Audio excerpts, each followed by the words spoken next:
My Octopus and the Teacher is the 18th episode of the 33rd season of The Simpsons. This is directed by Rob Oliver, and there were a few good moments in it, but in general, I didn't like it very much.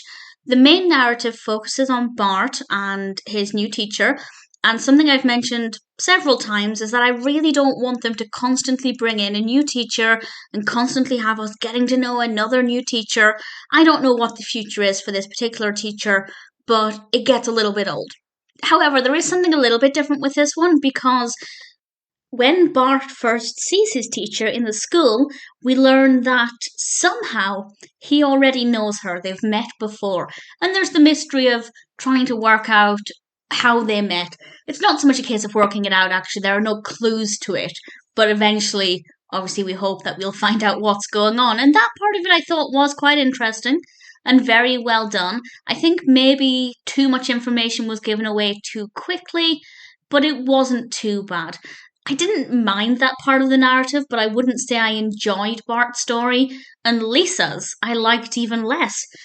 Lisa comes across this little octopus and she takes it home, puts it in a jar. She's made a film with it, and it's it's boring. It's really dull. There's nothing about Lisa's story that I found to be interesting at all. There is a nice message in this episode about things being where they belong.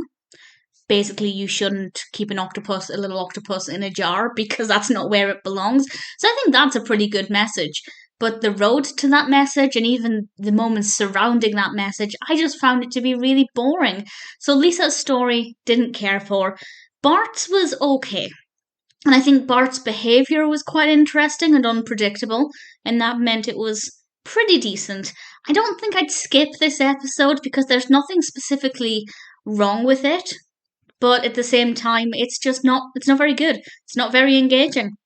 So I can't say that I love My Octopus and a Teacher. It's not terrible, but at the same time, it's just not very engaging, and needless to say, it's one of my least favourites from season 33.